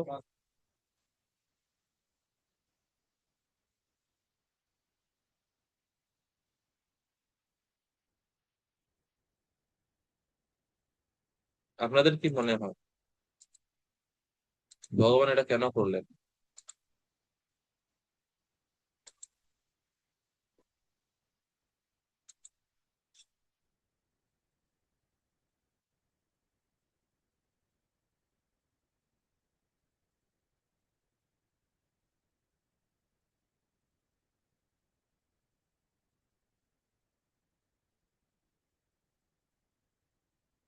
সুগ্রীব রঘুনাথ প্রভু, কৃপা করে মাইক অন করবেন। হরে কৃষ্ণ। আমার কথা শুনতে পাচ্ছেন প্রভু? হরে কৃষ্ণ। হ্যাঁ, শোনা যাচ্ছে। আচ্ছা, তো প্রভু এই যে 26 নম্বর শ্লোক নিয়ে এখন আমরা পড়ছি, ভগবান বলছেন যারা জ্ঞানবান, জ্ঞানী যারা, তারা জ্ঞানহীনদের বুদ্ধি বিভ্রান্ত করবেন না। অর্থাৎ যারা কর্মের প্রতি আসক্ত আছে তাদের কর্মের আসক্তি থেকে তাদেরকে মুক্ত করবেন, তাদেরকে উল্টো কর্মে যুক্ত রাখবেন। এটা কেন বললেন ভগবান এরকম? জ্ঞান ও আসক্তি তারা কর্মের আসক্তি থেকে মুক্ত হওয়া ভালো না খারাপ? কর্মের মুক্ত আসক্তি হওয়া ভালো। ভালো। তো ভালো হলে ভগবান কেন নিষেধ করছেন এখানে? ভগবান ভালো চায় না জীবের নাকি? ভগবান চায় যে জীব আরো কষ্ট পাক, মায়ের খা কারো মায়া নাকি? এরকম? রেখা মাতাজি, না প্রভু। তাহলে কি কারণ হতে পারে? ভগবান জ্ঞানহীন ব্যক্তিদের কর্ম প্রবৃত্তি করবেন, কারণ পূর্বেরা সকাম কর্ম করতে করতে একসময় তারা ভগবানের নিষ্কামের প্রতি আসক্তি তাদের বাড়বে, এই বাড়ানোর জন্য, কর্মন্যায় উন্নতির জন্য করবে। একটু ধীরে ধীরে বলেন না মাতাজি, এত দ্রুত বলতেছেন কিছু বুঝছি না। তো জ্ঞানহীন ব্যক্তিদের ভগবান কর্ম প্রবৃত্তি করবেন, কারণ জ্ঞানহীন ব্যক্তিদের যদি কাজে করান, মানে আস্তে আস্তে কাজ করতে করতে, সকাম কর্ম করতে করতে একসময় তারা নিষ্কাম কর্মের প্রতি, মানে ভগবানের কর্মের প্রতি পড়বে আসক্তি বাড়বে তাদের। এই মানে আসক্তি আস্তে আস্তে বাড়ানোর জন্য ভগবান নিবৃত্তি করবে না তাদের। সকাম কর্ম করতে করতে নিষ্কাম কর্ম হয়? ভগবান কর্মের প্রতি তাদের প্রতি আসক্তি আস্তে আস্তে বাড়বে পড়বে এরকম করতে করতে। সকাম কর্ম করতে করতে ভগবানের প্রতি আসক্তি কেমনে বাড়বে? সকাম কর্ম করলে তো সে দেবতাদের প্রতি আসক্ত বাড়বে, দেব সকাম কর্ম করতেছে, এই যে ভগবানের প্রতি আসক্তি কিভাবে বাড়বে? কৃষ্ণ ভাবনায় উন্নতি করার জন্য আস্তে আস্তে। ভোগ সে বৈরাগ্য নেহি আতা হে, হিন্দিতে বলে ভোগ করতে করতে বৈরাগ্য আসে না, ভোগ করতে করতে ভোগের প্রবৃত্তি, ভোগ বাসনা আরো বাড়ে। সে কারণে সকাম কর্ম করতে করতে যে নিষ্কাম কর্মস্তরে আসতে পারবে জীব, এটা এটা বিপজ্জনক পন্থা। কত বছর অপেক্ষা করবে?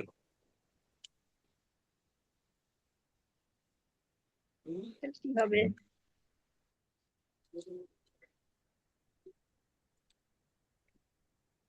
সেটাই আমার প্রশ্ন, ভগবান কেন না করছেন? দক্ষ জনার্দন প্রভু, হরে কৃষ্ণ, প্রণাম প্রভু। প্রণাম। আপনার প্রশ্নটার উত্তরটা আমি এভাবে দিচ্ছি হয় কিনা, সেটা হচ্ছে যে কৃষ্ণ ভক্ত বা ভগবান যে বলছিলেন যে এটা না করার জন্য, মানে জ্ঞানহীন ব্যক্তিদের বুদ্ধিটা বিভ্রান্ত না করার জন্য। তো তারা হচ্ছেন একটা বিশ্বাস বা ধ্যান ধারণায় থাকেন বা সকাম কর্মে থাকেন, কিন্তু ধরে যদি তাদেরকে নিষেধ করা হয় যে তারা এটা থেকে কৃষ্ণ ভাবনামিতে আসবে, তখন তারা সেটা করবে না সাধারণত। তো তাদের সেই বিশ্বাস বা সেই কার্যকলাপের যে ফলগুলো আছে, সেটা কিভাবে ভগবানকে নিবেদন করা যায়, সেটা মানে ভগবানকে বা কৃষ্ণকে উৎসর্গ করা যায়, সেটা শিক্ষা দেওয়ার মাধ্যমে আস্তে আস্তে ক্রমান্বয়ে তাদেরকে কৃষ্ণ ভাবনামিতে নিয়ে আসা যায়। খুব সুন্দর, ধন্যবাদ প্রভু আপনাকে। যে হ্যাঁ, হুট করে যদি তাদেরকে বলা হয় তাহলে তো তারা উপদেশটা গ্রহণই করবে না। যে আমরা গতকালকে একটা বলছিলাম না উদাহরণ, যে এ সিগারেট খায় 3 প্যাকেট ডেইলি, আপনি যদি বলেন কালকে থেকে বন্ধ করে তো একবারে সিগারেট, মানবেই না আপনার কথা। কিন্তু এই জায়গা যদি একটু বলেন, আপনি একটু একটু কম্প্রোমাইজ করেন যে ঠিক আছে 3 প্যাকেটের জায়গায় 1 প্যাকেট খাও, 2 প্যাকেট কম খাও, তাইলে হয়তো সে চেষ্টা করতে পারে। এবং আপনি যদি তাকে বলতে, এই জন্য মানে হঠাৎ করে আপনি একবার নিষেধ করা যাবে না তাদেরকে, কেননা তারা তো আসক্ত না। এই জন্য তাদের বিশ্বাস বা শ্রদ্ধার উপর আঘাত করবেন না। তাহলে কি করতে হবে? জোশায়েদ সর্বকর্মানে, তারা যে অবস্থায় আছে সেই অবস্থায় অনুযায়ী তাদেরকে কর্মে যুক্ত করতে হবে। আর কি করতে হবে? যুক্ত সমাচরণ, তাদেরকে বুঝাতে হবে যে তুমি তোমার কর্মে যুক্ত থাকো এবং কর্মের ফলটা একটু একটু একটু করে ভগবানকে নিবেদন করার চেষ্টা করো, কর্মটা একবারে বর্জন করবে না। এভাবে কর্মফল একটু একটু একটু করে ভগবানে অর্পণ করতে বা নিবেদন করতে করতে যখন সে শিখবে, তখন একটা পর্যায়ে এরকম মানে এরকম এই অল্প অল্প মাত্রায় কর্মফল অর্পণ করলে ধীরে ধীরে তার মধ্যে এই জ্ঞানটা উৎপন্ন হবে যে আসলে কর্মের ভোক্তা তো ভগবান, কর্মের ভোক্তা তো আমি না, কর্মের ভোক্তা হচ্ছে ভগবান। তখন তিনি গিয়ে এই কর্মের আসক্তি নিজে থেকে তিনি বর্জন করবেন। না হলে সেটা হয়ে যাবে জোরপূর্বক কর্ম, কর্মের প্রতি বিরক্তি উৎপাদন, সেটা জোরপূর্বক হয়ে যাবে, যেটা আসলে বেশি দিন টিকে না।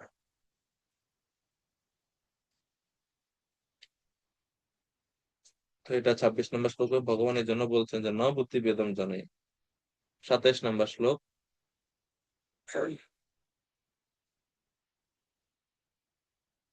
এখন প্রশ্ন হচ্ছে, অর্জুন তাহলে জিজ্ঞেস করছে যে আচ্ছা তাহলে জ্ঞানীরাও কর্ম করবে, অজ্ঞানীরাও কর্ম করে, অজ্ঞানীদেরকে কর্ম করতে বলছে ভগবান, যারা জ্ঞানী তাদেরকেও ভগবান কর্ম করতে বলতেছে।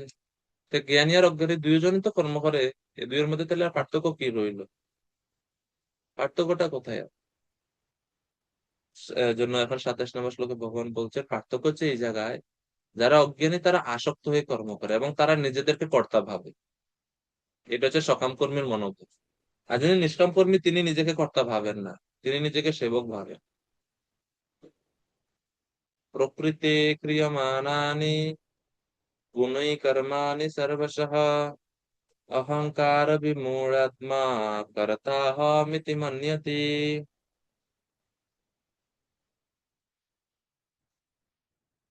তো ভগবান বলছেন, অহংকারে মোহাচ্ছন্ন জীব জড়া প্রকৃতির ত্রিগুণ দ্বারা ক্রিয়মান সমস্ত কার্যকে স্বীয় কার্য বলে মনে করে আমি কর্তা এইরকম অভিমান করে। তো অজ্ঞানীদের মনোভাব হচ্ছে এটা, যে তারা নিজেদেরকে মনে করে যে আমি কর্ম করছি, এটাই হচ্ছে তাদের বন্ধনের কারণ। প্রকৃতির সমস্ত এই জড় জগতের সমস্ত কাজ নিয়ন্ত্রিত হচ্ছে 3 গুণের দ্বারাতে, কিন্তু যে অজ্ঞানী মানুষ মনে করতেছে আমি করতেছি কর্ম। আর পরবর্তী শ্লোকে ভগবান বলছেন জ্ঞানীরা কিরকম মনোভাব নিয়ে কর্ম করে। 27 বলছে অজ্ঞানীর কথা, 28 নম্বর বলছে জ্ঞানীদের কথা। জ্ঞানীরা এরকম মনোভাব নিয়ে কর্ম করে না। শ্লোক নম্বর 28, তত্ত্ববিত্তু মহাবাহো গুণ কর্ম বিভাগয়োঃ গুণাগুণেষু বর্তন্ত ইতি মত্বা ন সজ্জতে। হে মহাবাহ, তত্ত্বজ্ঞ ব্যক্তি ভগবত ভক্তিমুখী কর্ম ও সকাম কর্মের পার্থক্য ভালোভাবে অবগত হয়ে কখনো ইন্দ্রিয় সুখ ভোগাত্মক কার্যে প্রবৃত্ত হন না। এই হচ্ছে জ্ঞানী এবং অজ্ঞানীর মধ্যে পার্থক্য। এই হচ্ছে জ্ঞানী এবং অজ্ঞানী ব্যক্তির মধ্যে পার্থক্য। তো শ্রীল প্রভুপাদ তারপর যে বলছেন শ্রীমদ্ ভাগবতমে শ্রীমদ্ ভাগবতে বলা হয়েছে, যিনি ভগবানের তিনটি প্রকার ব্রহ্ম পরমাত্মা ভগবান সম্বন্ধে জানেন তাকে বলা হয় তত্ত্ববিদ। কারণ ভগবান সম্বন্ধে তার নিত্য সম্পর্কের কথা তিনি জানেন। সেই তত্ত্ববিদ, যেহেতু শ্লোকে আছে তত্ত্ববিদ, তো তত্ত্ববিদ কারা? যারা ব্রহ্ম পরমাত্মা ভগবান এই তিন সম্বন্ধে জানেন তাদেরকে বলা হয় তত্ত্ববিদ। তো তত্ত্ববিদরা জানে সকাম কর্ম এবং নিষ্কাম কর্মের মধ্যে পার্থক্য কি। এরপরে 29 নাম্বার শ্লোক। 29 নাম্বার শ্লোক এখন ভগবান এই বিষয়ে উপসংহার দিচ্ছেন যে 27, 26, 27, 28 এই 3 শ্লোকের উপসংহার। উপসংহার হচ্ছে এটা যে যে এখন জ্ঞানের স্তরে নাই, কর্মের প্রতি অত্যন্ত আসক্ত, তাকে সদুপদেশ দিতে নাই। কেননা চাণক্য পণ্ডিত বলছেন যে মূর্খকে সদুপদেশ দিলে তার ক্রোধ আরো বাড়ে।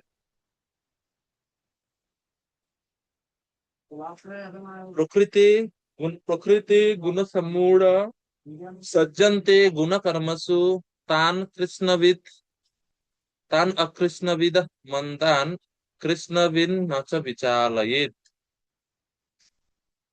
অর্থাৎ যিনি প্রকৃতির গুণের দ্বারা মোহাচ্ছন্ন হয়ে অজ্ঞান, জড়া প্রকৃতির গুণের দ্বারা মোহাচ্ছন্ন হয়ে অজ্ঞান ব্যক্তিরা জাগতিক কার্যকলাপে প্রবৃত্ত হয়, কিন্তু তাদের কর্ম নিকৃষ্ট হলেও তত্ত্বজ্ঞানী পুরুষেরা সেই মন্দবুদ্ধি ও অল্পজ্ঞ ব্যক্তিগণকে বিচলিত করেন না। কেন বিচলিত করেন না? কারণ তারা এখন সেই জ্ঞান লাভ করার জন্য যোগ্য বা সেই স্তরে নাই। সেই কারণে তাদেরকে হুট করে তারা কর্ম ত্যাগ করার জন্য বলেন না। তারা বলে ঠিক আছে, তুমি যেই কর্ম করছো সেটাই করো, চেষ্টা করে একটু একটু একটু করে ভগবানকে ফল নিবেদন করার, ভগবানকে জানার। এভাবে তারা ধীরে ধীরে চেষ্টা করেন তাদের পরিবর্তনের জন্য।